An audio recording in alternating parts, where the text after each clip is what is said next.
তাহলে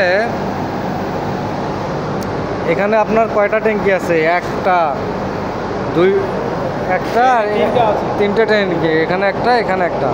এই তিনটা ট্যাঙ্কি নিয়ে আপনাকে সবসময় টেনশনে থাকা লাগে যে কখন পানি শেষ হয়, কখন মোটর চালাবো, দাঁড়িয়ে থাকা লাগে, বিভিন্ন সমস্যা। এই টেনশনটা কিন্তু দূর হলো। এখন অটোমেটিক্যালি আপনার চেহারা দেখায়, এখন অটোমেটিক্যালি পানি খালি হলে কি মোটর এমনি এমনি চলে হবে, আবার যখন ট্যাঙ্কি ভরে যাবে তখন কিন্তু অটোমেটিক্যালি বন্ধ হবে। আচ্ছা, টেনশন নাম্বার 1 গেল। টেনশন নাম্বার 2, সেটা হচ্ছে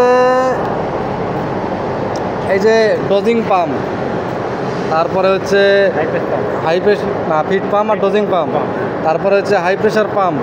এগুলো আপনাকে চালাইতে হইতো।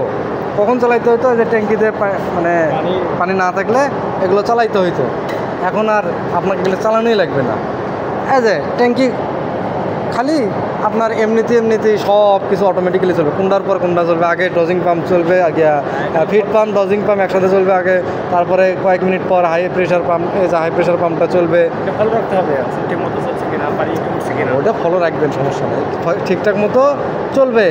যদি যান্ত্রিক ত্রুটি হয় ওটা তো ভিন্ন কথা, ওটা বলতেছি না। আচ্ছা, তারপরে ধরেন এখানে পানি আসলো, এখন মিলিংয়ে পানির দরকার, ওটা অটোমেটিক্যালি যাবে। বয়লারে পানির দরকারটা তো যাইতেইছে অটোমেটিক্যালি। মিলিংয়ে আমরা 1 ঘন্টা 1.5 ঘন্টা পর সুইচ দেওয়া লাগে। ওই সুইচ দেওয়া লাগবে, আর ওটা তো বন্ধ হয়। ম্যানুয়ালি দেন না, এখন ম্যানুয়ালি দেওয়া লাগবে না, ওটা অটোমেটিক্যালি যাবে।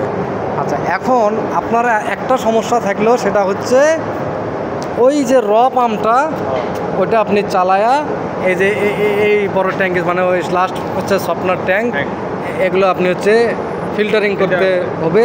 সেক্ষেত্রে আপনাকে এটা ম্যানুয়ালি কি অন অফ করতে হয়। এই যে এগুলো যেমন এখন অফ আছে, এটা ঘুরাইয়া, যাই হোক এগুলো আপনার হচ্ছে ভাল্বগুলো খোলা লাগে, মেলা ভাল্ব আছে। তো এই ভাল্বটা কিন্তু এখন খুলতে গেলে মানে একটা অটোমেশন সিস্টেম এখনও পর্যন্ত আমরা ভাবি নাই। এটা স্যারদের সাথে আলোচনা করে এটা একটা ব্যবস্থা নিতে হবে। স্যার কী বুদ্ধি করে রাখছে এটা আমার মাথায় এখন নাই।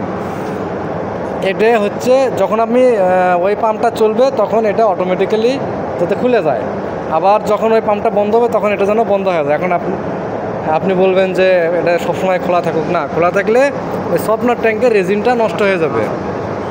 এখন সেক্ষেত্রে ওই যে টিউব অয়েলের যে চেক ভাল্ব আছে না, পানি গেলেই ভাল্ব খুলে যায়, পানি না গেলে খুলে যায় না, সেটা যদি এখানে দিতে যাই তাহলে এখানে আরেকটা সমস্যা। সেটা হলো যখন আপনি ব্যাক ওয়াশ করবেন, ব্যাক ওয়াশ করলে তখন আবার পানিটা যাবে না, তখন জ্যাম বেঁধে যাবে। এটা একটা সমস্যা আছে, এটা জটিল সমস্যা, এই জন্য এইটুকু অটোমেশন এখনও করা হয়নি। আরেকটা সমস্যা আছে, সেটা নিয়ে অলরেডি কাজ শুরু করছি আমরা। সেটা হচ্ছে এই যে প্রেশার যখন বেড়ে যাবে তখন এই ভাল্বটা কমায় দিতে হবে, তাই না? আবার যখন প্রেশার কমে যাবে তখন এই ভাল্বটা বাড়ায় দিবে। এটার জন্য পিআইডি কন্ট্রোলার দিয়ে আমরা স্ট্যান্ডার্ডটা আছে, ওটা থেকে কম বেশি হলে তখন এটা আমাদের যে গেট ভাল্বটা ম্যানুয়ালি করেন না, ওটা অটোমেটিক্যালি করানো হবে। তাহলে এই দুইটা সমস্যা খালি, তাই না?